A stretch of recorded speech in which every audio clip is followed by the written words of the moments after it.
Hello everyone, this is Prachi and you're watching efutureinside.com जिथे आपण शिकतो इंग्लिश आपल्या मातृभाषेतून। याच्या आधी आपण जे इंग्लिश ग्रामरचे व्हिडिओ बघितले आहेत त्यात 8 पार्ट ऑफ स्पीच पैकी आपण नाउन, प्रोनाउन आणि ॲडजेक्टिव्ह हे व्हिडिओ बघितले आहेत। ज्यांनी हे व्हिडिओ बघितले नसतील त्यांनी डिस्क्रिप्शन मध्ये लिंक आहे, नक्की चेक करा। आज आपण पाहणार आहोत वर्ब म्हणजे काय। Verb is very important part in grammar.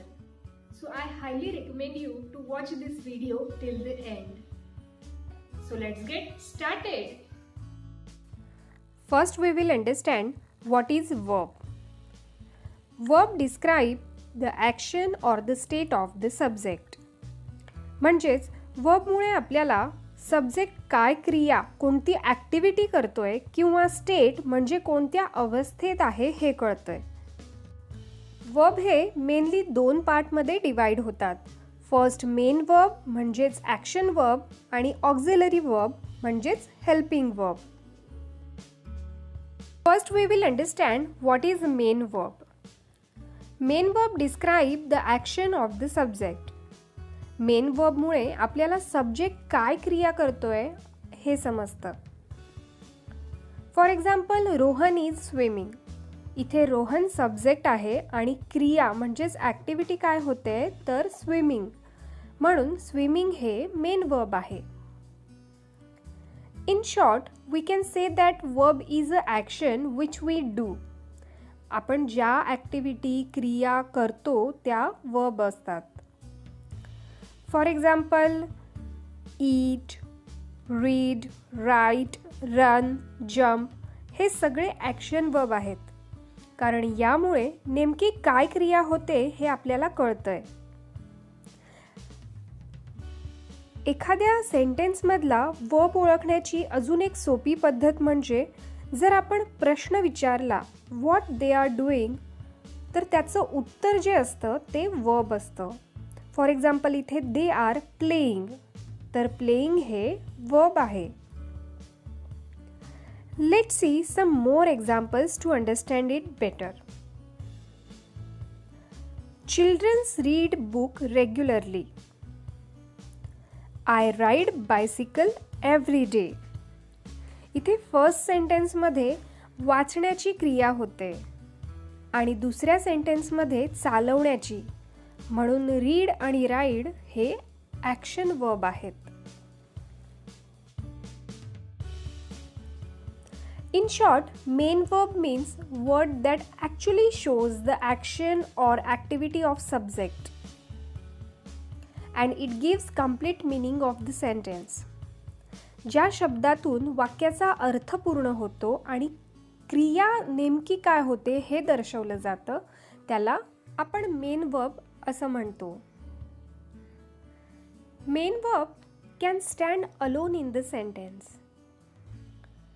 म्हणजेच फक्त या वर्बमुळे आपल्याला वाक्याचा पूर्ण अर्थ कळतो। For example car stops. इथे कार सब्जेक्ट आहे आणि ॲक्शन काय झाली आहे स्टॉप म्हणजे थांबण्याची, म्हणून स्टॉप मेन वर्ब आहे, कारण स्टॉप शब्दामुळे आपल्याला वाक्याचा पूर्ण अर्थ कळतोय, कार थांबली। He runs. इथे ही सब्जेक्ट आहे आणि तो काय करतोय रन म्हणजे पळण्याची क्रिया करतोय, म्हणून रन हे मेन और ॲक्शन वर्ब आहे। Now let's discuss about auxiliary और helping verb. Word that describe the situation or state of the subject is called auxiliary or helping verb. ज्यामुळे आपल्याला सब्जेक्टची सिच्युएशन किंवा परिस्थिती लक्षात येते, म्हणजेच सब्जेक्ट प्रेझेंट, पास्ट, फ्युचर नेमक्या कोणत्या अवस्थेत आहे हे आपल्याला कळतं, ते हेल्पिंग वर्ब असतं। They give more meaning to the main verb, but they cannot stand alone in the sentence. For example, Ramesh is. Ramesh is what? इथे रमेश हे सब्जेक्ट आहे आणि इज हे हेल्पिंग वर्ब आहे. पण नुसतं हेल्पिंग वर्बमुळे आपल्याला वाक्याचा अर्थ पूर्ण लक्षात येत नाही आहे. Now look at this sentence. Ramesh is playing. आता प्लेइंग शब्दामुळे आपल्याला वाक्याचा पूर्ण अर्थ कळाला. त्यामुळे प्लेइंग हे मेन वर्ब आहे. That's why helping verb cannot stand alone in this sentence. आपल्याला हेल्पिंग वर्ब बरोबर मेन वर्ब यूज करावंच लागतं. आता रमेश इज प्लेइंग या सेंटेन्समध्ये अजून एक गोष्ट आपल्या लक्षात येते की रमेश खेळतो आहे. इथे आपण इज हे हेल्पिंग वर्ब वापरलंय. म्हणजे वर्तमानात आणि प्रेझेंटमध्ये खेळण्याची क्रिया होते. यावरून आपल्याला सब्जेक्टच्या अवस्थेबद्दल माहिती मिळते. सब्जेक्ट कोणत्या अवस्थेत आहे तर प्रेझेंटमध्ये आहे. Now let's see some more examples. Ramesh is happy. Ramesh आनंदी आहे. इथे रमेश काही काम करत नाहीये पण त्याची अवस्था सांगितली आहे आणि इज या हेल्पिंग वर्बमुळे हे प्रेझेंटमध्ये आहे हे आपल्या लक्षात येतंय. Now Ramesh was happy. Ramesh आनंदी होता. इथे आपण वॉज हे हेल्पिंग वर्ब वापरलंय. त्यामुळे सब्जेक्ट पास्टमध्ये म्हणजेच भूतकाळात आनंदी होता हे आपल्या लक्षात येतंय. And next example. Ramesh will be happy. Ramesh आनंदी होईल. कधी होईल तर भविष्यात, फ्युचरमध्ये होईल. तर थोडक्यात इज, वॉज, विल हे हेल्पिंग वर्ब आहेत आणि त्यामुळे आपल्याला सब्जेक्टची क्रिया पास्ट, प्रेझेंट, फ्युचर नेमक्या कोणत्या काळात होतंय हे आपल्या लक्षात येतंय. आता अजून असे कोणते हेल्पिंग वर्ब आहेत थोडक्यात बघूया. सगळ्यात आधी प्रेझेंट हेल्पिंग वर्ब. जे वाक्यात यूज झाले तर त्यावरून सब्जेक्टची ती अवस्था प्रेझेंटमध्ये म्हणजेच वर्तमान काळात होते हे आपल्या लक्षात येतं. ते आहेत is, am, are, has, have, has been, have been, do, does, can, should, must, etc.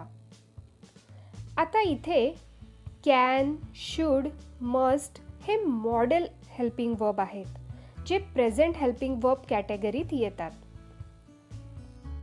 त्यानंतर पास्ट हेल्पिंग वर्ब. जे वाक्यात यूज झाले तर त्यावरून सब्जेक्टची ती अवस्था पास्टमध्ये झाली आहे हे आपल्या लक्षात येतं. ते आहेत वॉज, वर, डिड, हॅड, हॅड बीन, कुड, कुड have, should have, must have, etcetera. यामध्ये पण कुड, कुड have, should have and must have model helping verb आहेत जे पास्ट हेल्पिंग वर्ब कॅटेगरीमध्ये येतात. याप्रमाणेच फ्युचरचे काही हेल्पिंग वर्ब आहेत जे वाक्यात यूज झाले तर त्यावरून कळतं की सब्जेक्टची ती अवस्था फ्युचरमध्ये होईल. ते आहेत will, will have to, et cetera. इथे will have to model verb आहे. हे सगळे मॉडेल वर्ब्स तुम्ही मॉडेल चॅप्टरमध्ये डिटेल पाहू शकता. That's all in today's video. Now let's quickly revise what we learned. Firstly, we discuss about the verb and what they tell about the subject. They tell two things about the subject. First, the action which subject perform and state in which subject currently in. Then we discuss about two main type of verbs. First, main verb and second, auxiliary verb. So I hope आता verb म्हणजे काय हे तुमच्या लक्षात आलं असेल. अजून काही डाऊट असतील तर कमेंटमध्ये नक्की लिहा.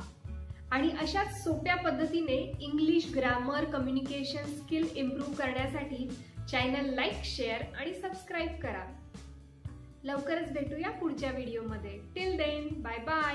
Keep practising.